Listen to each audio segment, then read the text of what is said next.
تو ایرانی حملوں کے بعد اسرائیل بھر میں فضائی حملوں کے سائرن بج رہے ہیں۔ آج صبح اسرائیل کی جانب سے پھر سے حملہ ایران پر کیا گیا ہے اور اس بار تباہ حملہ قم کے شہر پر جوہری تنصیبات پر کیا گیا ہے۔ ایران کی جوہری تنصیبات پر آج صبح پھر سے حملے کیے گئے ہیں۔ اسرائیل کی جانب سے تل ابیب میں دھماکوں کی آوازیں سنی گئی ہیں اور اسرائیلی فوج نے وضاحت کی ہے کہ اسرائیل میں سنی جانے والے دھماکوں کی یا تو مداخلت یا میزائل کے اثرات کا نتیجہ تھے، اور میزائل حملوں کے عروج پر اسرائیلی فوج نے رہائشوں سے بم پروف بنکروں اور پناہ گاہوں میں رہنے کی اپیل کی ہے، اور بعد میں یہ انتباہ اٹھا لیا گیا اور شہریوں کو بم پروف پناہ گاہوں سے نکلنے کی اجازت دے دی گئی تھی، تاہم کہا گیا ہے کہ وہ ان پناہ گاہوں کے قریب ہی رہیں۔ ایرانی مسلح افواج نے ایرانی سرزمین پر حملوں کے جواب میں اسرائیل کے خلاف آپریشن شروع کرنے کا اعلان کیا۔ ایرانی میڈیا نے اطلاع دی ہے کہ ایران نے اسرائیل کی طرف سینکڑوں بیلسٹک میزائل داغے ہیں۔ یہ شدید اسرائیلی حملوں پر تہران کے رد عمل کا آغاز ہے اور اسرائیل اور ایران کے درمیان جھڑپوں کا دوسرا روز آج ہے۔ اسرائیل اور ایران کے درمیان حملوں کا تبادلہ اب بھی جاری ہے۔ آج صبح بھی ایران کی جانب سے اسرائیل پر حملے کیے گئے ہیں اور اسرائیل کی جانب سے ایران کے جوہری تنصیبات پر حملے کیے گئے ہیں، اور مسلسل یہ حملے کیے جا رہے ہیں۔ اسرائیلی حملے کے بعد امریکہ کے ساتھ جوہری مذاکرات بے معنی ہیں، ایران نے یہ اعلان کیا ہے، اور اس بیچ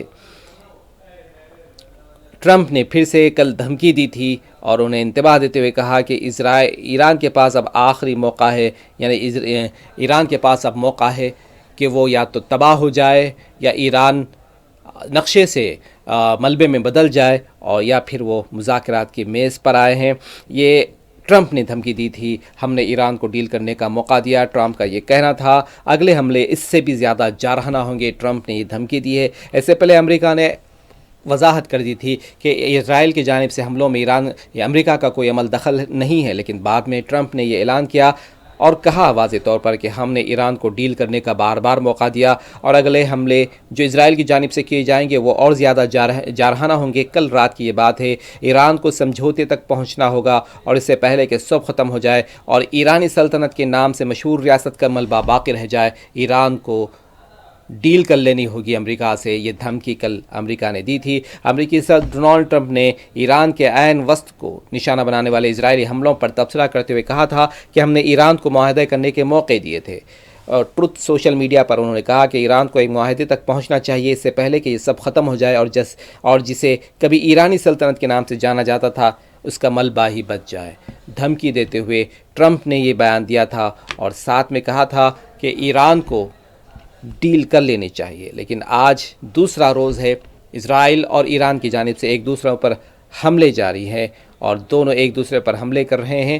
آج ایران کی جوہری تنصیبات قم پر پھر سے حملہ ہوا۔ ایران اور اسرائیل کے درمیان آج ہفتے کے صبح سویرے فضائی حملوں کا تبادلہ ہوا۔ اسرائیل نے ایران پر اپنی تاریخ کا سب سے بڑا حملہ کر دیا ہے۔ آج کا جو حملہ تھا اسرائیل کے بارے میں بتایا جا رہا ہے، اسرائیل نے جو حملہ کیا ہے ایران پر، اپنی تاریخ کا اسرائیل نے سب سے بڑا حملہ ایران پر کر دیا ہے تاکہ اسے ایٹمی ہتھیار بنانے سے روکا جا سکے، یہ اسرائیل کا دعویٰ ہے۔ اور ادھر اسرائیلی فوج نے بتایا کہ اس کی فضائیہ ایرانی سرزمین پر مختلف اہداف کو نشانہ بنا رہی ہے، جبکہ ایرانی ذرائع ابلاغ نے بتایا ہے کہ اسرائیل پر میزائلوں کی ایک نئی کھیپ داغی گئی، اور اس طرح کی مسلسل اطلاعات سامنے آ رہی ہیں۔ مغربی ایران کے شہر زنجان میں پاسداران انقلاب کے ایک بختربند بریگیڈ کو نشانہ بنایا گیا ہے، اور ادھر تل ابیب اور بیت المقدس میں سائرن بجنے لگے ہیں، جس پر شہری پناہ گاہوں کی طرف دوڑ پڑے تھے۔ اسرائیلی فوج کے مطابق اس نے ایرانی میزائلوں کو روکنے کے لیے اپنے فضائی نظام کو فعال کیا ہے۔ گزشتہ ایک گھنٹے میں ایران سے درجنوں میزائل داغے گئے، جن میں سے کچھ کو روک لیا گیا۔ امدادی ٹیمیں ان علاقوں میں کام کر رہی ہیں اور جہاں پر گولے گرے ہیں، زخمیوں کی تفصیل ابھی سامنے نہیں آئی ہے، اور تہران میں کئی دھماکوں کی آوازیں بھی سنی گئی ہیں۔ 2 میزائل تہران کے مہرباد ہوائی اڈے پر گرے، جہاں آگ لگنے کی خبریں آئیں۔ یہ ہوائی اڈہ ایرانی قیادت کے مرکزی کے قریب واقع ہے، اور اس میں فضائیہ کا ایک اڈہ بھی ہے جس میں لڑاکا طیارے اور ملبردار جہاز موجود ہیں، اور ایک میزائل تل ابیب میں گرا، جبکہ عینی شاہد نے بتایا کہ بیت المقدس میں زوردار دھماکے کی آواز سنی گئی ہے۔ جی ہاں، میزائل تل ابیب میں گرا، جبکہ ایک عینی شاہد نے بتایا کہ بیت المقدس میں زوردار دھماکے کی آواز سنی گئی۔ یہ واضح نہیں ہو سکا کہ یہ آوازیں ایرانی حملوں کی وجہ سے تھیں یا اسرائیلی دفاعی کارروائی کے نتیجے میں۔ اسرائیل کی جانب سے گزشتہ روز جمعہ کی صبح ایرانی عسکری اور ایٹمی شخصیات، فوجی اہداف اور جوہری تنصیبات کو نشانہ بنایا گیا تھا، اور آج صبح پھر سے قم شہر میں موجود ایرانی جوہری تنصیبات کو نشانہ بنایا گیا ہے۔